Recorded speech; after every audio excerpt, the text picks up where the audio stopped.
Trainer Larry Demeritte likes to say that he has champagne taste on a beer budget, and he certainly proved his philosophy when he purchased a yearling in the final 20 hips of last year's Keeneland September sale for $11,000.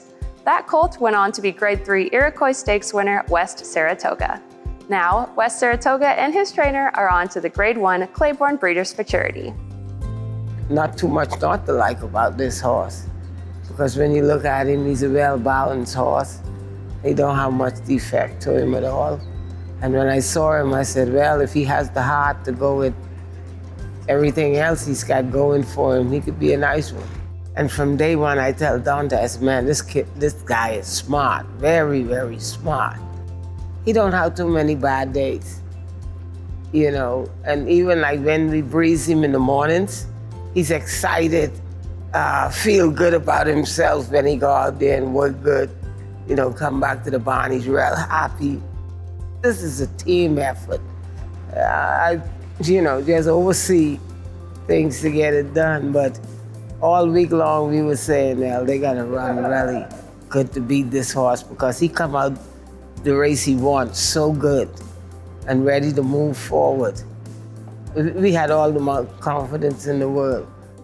After I won that race, I had people like Pat Day call me, Jacinto Vasquez called me, Gene Kroger called me, and these are guys who rode for me over the years, you know?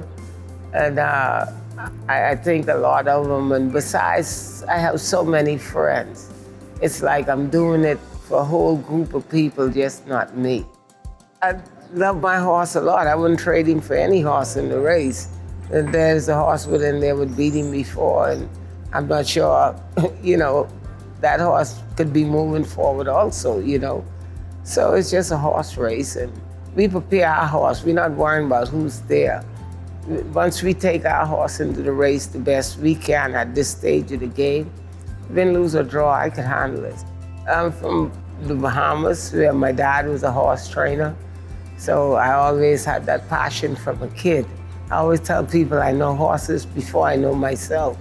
I was leading trainer there for 2 years in a row, and I got beat in the first Bahama Derby, so I figured, well, I had nothing else to prove back home, and I wanted to see if I could compete at the level over here, you know. And watching the Kentucky Derby, I said, that's my goal one day. But you know, even if I didn't get there, or still mightn't get there, because it's a long way off still, you know, I'm a praying kind of person, and I said, hey, the Lord control our footsteps, and whatever he blessed me with, I still comfortable with my career in the horse game.